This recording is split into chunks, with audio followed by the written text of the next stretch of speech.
There, everybody. Today for Teenage Mutant Ninja Turtles review, I'm doing Secret Origins Part 2. So, last time we saw the Turtles, they were in some hologram simulation of the life of the Ultrons ever since returning to Earth from their space adventure. Now they're stuck in the simulation, and this time the people they encounter can see them now. And they encounter what possibly could be the past version of the Shredder. But I already know the twist, but I'm going to save it for the build-up. If you already know what happens, you probably already know what I'm talking about. But this is where the Turtles have to survive in Japan for a little bit, while the Fugitoid and the Ultron are trying to figure out how to bring them back the conscious. But Mikey is mainly unconscious throughout this episode, and Splinter's taking care of him, while Leo, Raph, and Donnie try to take out the various foot ninja they encounter. But they also encounter the ninja who are the Ultrons, and they even meet up with the main guy who's trying to get them out. But he mainly tells them that they can imagine various things in the simulation, since it's different from in the real world, I guess. But this episode was definitely interesting because it was created for the Turtles being in this hologram world, but also mixing it with the real war, whatever timeline they're in, where they're in the hundreds of years before the events, and the Ultron are basically trying to learn how to get back to their planet. But they have to wait centuries to do it. But once they do meet Shredder, we actually do see how the Tengu sword was created when Leo goes out to go find what's going on with Shredder. And he actually gets a blade from one of his henchmen, and he's able to attach the sword to the blade handle, and he creates the Tengu sword, and Leo is shocked by this. But this sword looks amazing.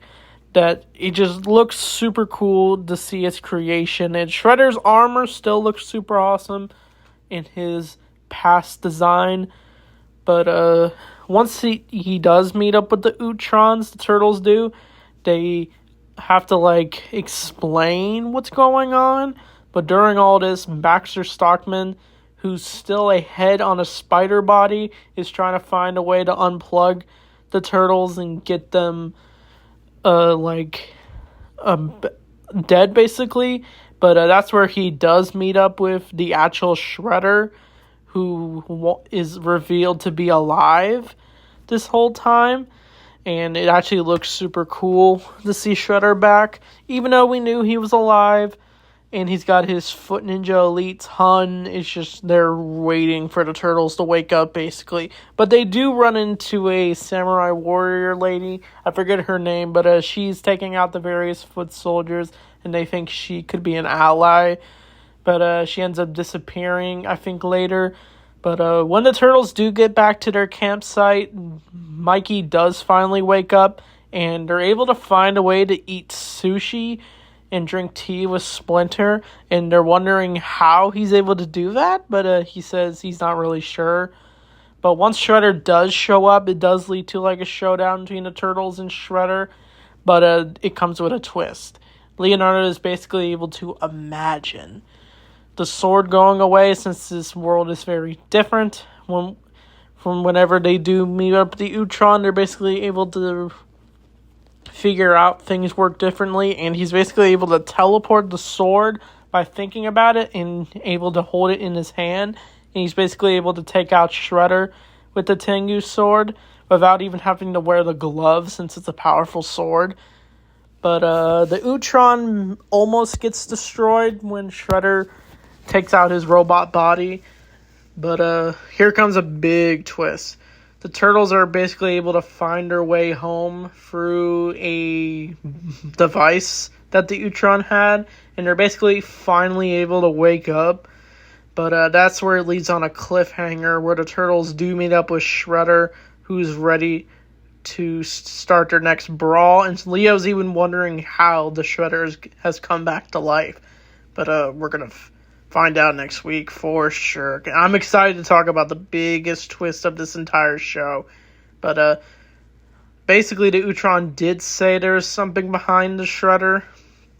And Leo was about to find out, but because the teleportation got set off, he basically couldn't hear what the Ultron was going to say. So the Turtles basically come back to the real world with the Fugitoid, and they're ready to start their next battle with Shredder, who is back. So, this episode was definitely an excellent one for sure. I definitely give this one also a 10 out of 10, just like last week. Definitely one of the more highlight episodes for sure. I was a bit confused by the whole mind transfer into the simulation world. It's hard to explain. That's probably my only nitpick with this episode. But part 3 is where things get big. So I'm not going to waste any time. So be on the lookout for next week for that episode review. So anyway, thanks for watching. I'll see you all next time. And Turtle Power!